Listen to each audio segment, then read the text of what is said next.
Oh, I don't like spiders. I'm, okay, let's be honest. I'm afraid of spiders. I don't like talking about them. I don't like looking at them. I don't like looking at pictures of them. I don't like reading about them. I don't like anything about them. And when I'm at home and there may be a spider in the house, I'll go somewhere else, or I'll get one of my family members to pick it up and hopefully take it outside. Their colors can be quite astounding from what I understand. They certainly make short work of bad pests, and they do make some pretty impressive webs. Nothing I really like to walk into, mind you. I even remember in our science text in high school, there was a picture of a spider, and I had to take the 2 pages on one side of the page and the 2 pages on the other side of the page and put them together, and then hold the top of the page to turn the page so that I wouldn't see the spider. What's with that? I don't see anything in my past that has really sparked me to really be fearful of spiders. Now, I have to admit, my mother was afraid of spiders, and she certainly let us all know about that. I do know of people who have been bitten by spiders, and I do know of one person that was poisoned by a spider. But I've never experienced any of that myself. So I really don't know quite where that has come from. Now, I was never really the kind of person to kind of hang on to fears. I actually did a lot of things that some people would find quite frightening, but I actually found it quite exhilarating. And yeah, I got injured a lot, but I was an adrenaline junkie, I have to say. But then a strange thing happened when I became a parent. Suddenly, I really felt, and I absolutely convinced myself that I was actually irreplaceable, that I had to do everything as safely as I could possibly do it. So even to the extreme of when one day I stood on a rock in the stream and I was ready to jump onto another rock, and suddenly I couldn't do it. I was afraid to jump on that rock, from one rock to the other rock. I used to rock climb, stupidly without gear. I used to do all kinds of things. And here, I couldn't even step from one rock to another rock in the stream. Good heavens. Cliff diving? No. Are you kidding? I couldn't do that anymore. I couldn't do a lot of things anymore. I couldn't even ride a not a motorbike. I couldn't even ride a mountain bike over a few rocks, because I was afraid I was going to fall. To go from that to one extreme to the other is pretty crazy. As you may already know, I'm Heather O'Reilly. I'm kind of the one who put this interview series together. And what I really noticed is that people are not treating each other extremely well these days. And I thought, what the heck is going on here? And in talking to a number of people around the globe, I think we all came to the same conclusion that we have this underlying fear that just isn't going away. So I kind of looked into fear and I thought, I'm going to do this. I'm going to do this interview because there's lots of people out there that need to know about what's going on in their lives, to recognize it. Fear is universal and it shows no partiality. So it doesn't matter what race you are. It doesn't matter what your gender is. It doesn't matter what size you are. It doesn't matter your financial status. It doesn't matter your age. It doesn't matter if you're successful or not. It's still, fear is universal. And you know what? It's global. So what kinds of fear are they? Well, in my experience, I think there's 4. So the first one is reverential fear. So that's fear towards a deity. So that's reverence towards a deity. You're kind of afraid that, like, how powerful they are and what they're capable of doing. And then there's imminent danger. And that's when your amygdala, the two little nut-sized pieces in your brain there, say, danger, danger, danger. And it's an automatic response. Then there's instinctive. Yeah, believe it or not, there is some scientific evidence of instinctive fear. Now, it's not very strong, it's pretty weak evidence. However, there is some evidence, and interestingly enough, it's that we would be instinctively afraid of spiders and snakes. There you go. Although snakes never really did bother me much. This fourth one that we're a little more concerned with here is conditioned or learned. And it shows itself through anxiety and panic attacks and chronic depression, chronic illness, procrastination, rage, excessive jealousy, virtually any extreme negative reaction to a stimulus, whether it's real or perceived threat. So the problem at the moment, which I seem to have discovered, and the experts agree with me, is that there's this consistent level of heightened underlying stress, as evidenced by, as I said before, the way we treat each other on a daily basis. So what the heck is fear for then? Survival and pain avoidance.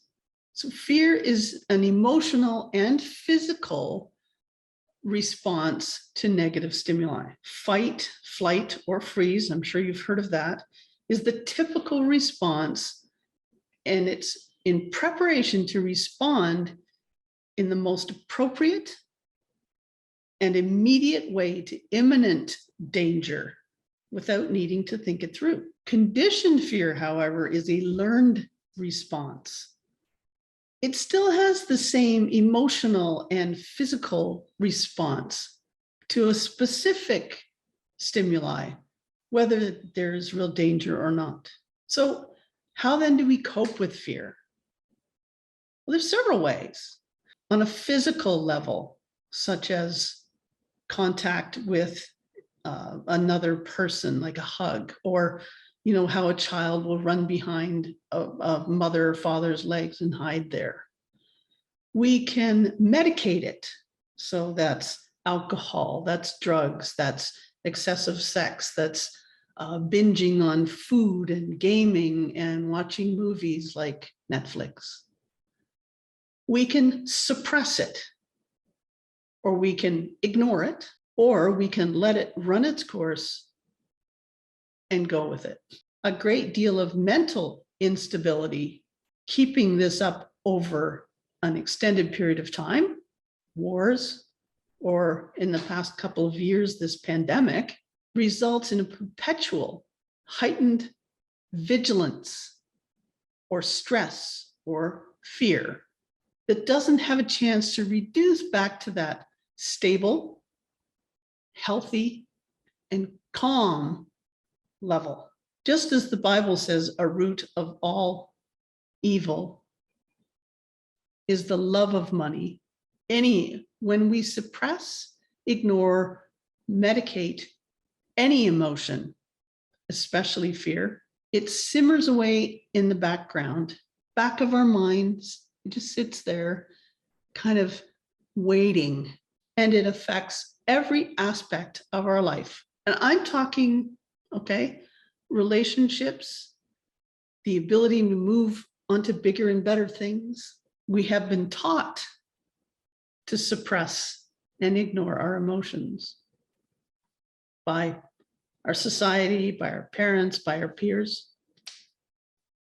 But fear is natural and is necessary.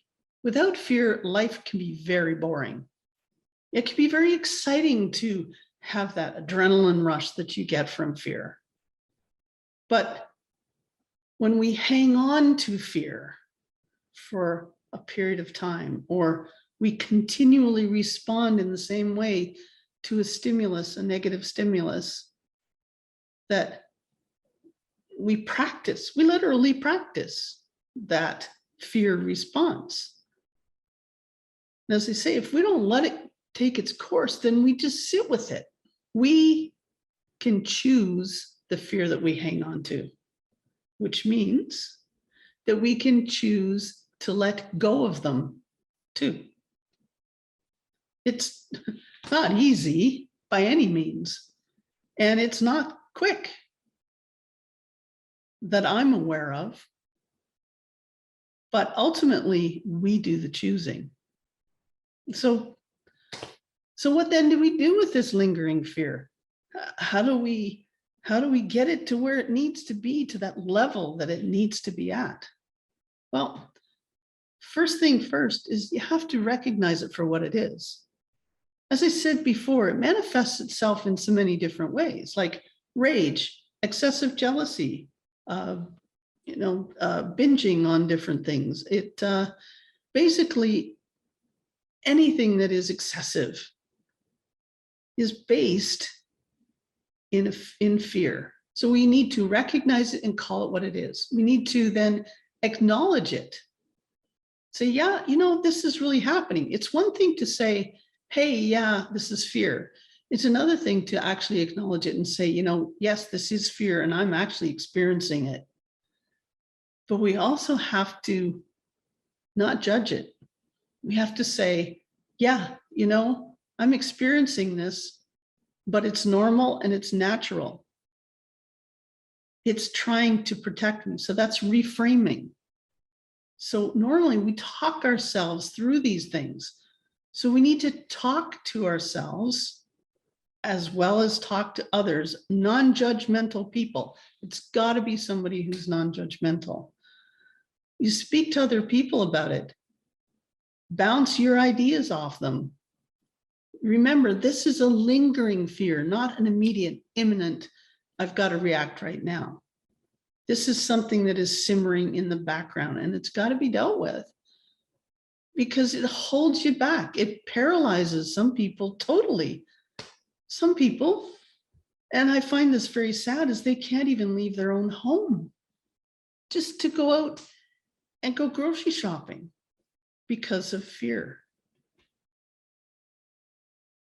So we need to talk about it. It's like mental illness. For so long, we wouldn't talk about it. And yet it is universal, just like fear. It is universal.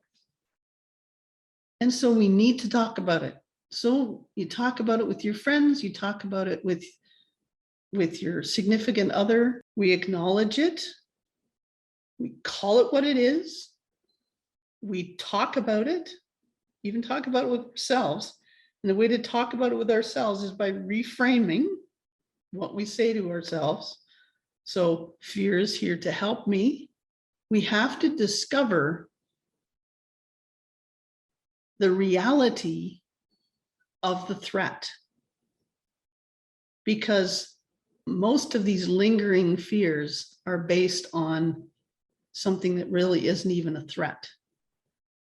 So we figure out the truth of the threat. And then again, we talk to ourselves and reframe what it is we're experiencing. We're going to still experience the same physical and emotional response to whatever it is, but we have to evaluate it in light of the truth about it. And we can implement techniques in the future. When you speak to yourself, and this is huge, remind yourself of the reality. Tell yourself what the real situation is. That's reframing, like I said before. Breathe. Remember to breathe, okay? And one of the best ways to breathe, and unfortunately, nobody in the yoga community really talked about breathing, but taking a deep breath through your nose, holding it for 1, 2, 3, 4, and letting it out your mouth. Relax your shoulders and everything. Helps just to calm your nervous system down a little bit, enough that you can talk to yourself and talk to yourself in a realistic manner. Find yourself a coach or a non-judgmental friend to be accountable to, but also to know that there's somebody you can go to and talk to when you need to. It all sounds so simple. Sounds so simple. But to implement it takes a bit of courage and takes a bit of time. Now, I'm going to jump back a little bit to the spider thing. Somewhere along the line, I've convinced myself that I'm afraid of spiders. Now, I explained that I could choose to not have that in my life anymore, to not have that reaction or that feeling anymore when I see a spider. But I don't find it creates that big enough an issue in my life. It doesn't stop me from moving forward. It doesn't paralyze me or that sort of thing. And so I've chosen not to worry about that. I've chosen not to move past it. And that's my choice at the moment. At some point in time, I will probably choose otherwise. But I do mountain bike now over the rocks. I don't have much trouble jumping from one rock to another rock, except that I'm much older now and it's not as easy as it was. But I've overcome, and I don't like to use the word overcome because to me, fear is a friend. It's there to help me, and I understand that. But I've gotten kind of rid of or relaxed those ones that tend to linger, the ones that stopped me from moving forward. And it's through time and a little bit of effort and friends and coaches, you name it. I've done it.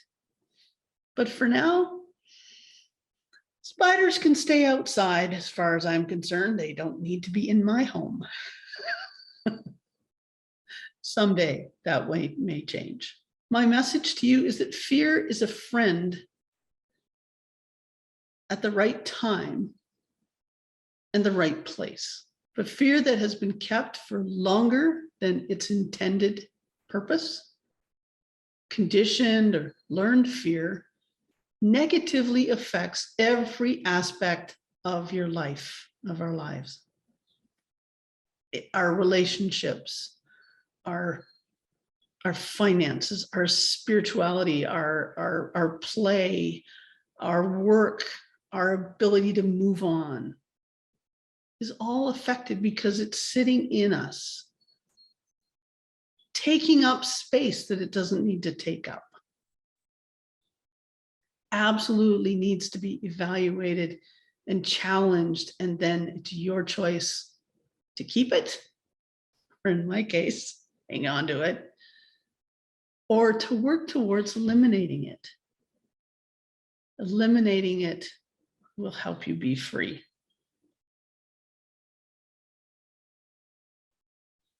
Thank you. Extend your viewing time by registering as a VIP. For only $47, you get permanent access to all the videos to watch at your leisure. Plus, entry into our exclusive draw for one ebook by Chantal Gerardy, or one of 2 books written by Adrian Hanks or Nancy Pickard, or one of 2 consultation sessions with either Liz Clifton or me, Heather O'Reilly. Secure your spot by Friday, July the 8th by clicking the link below.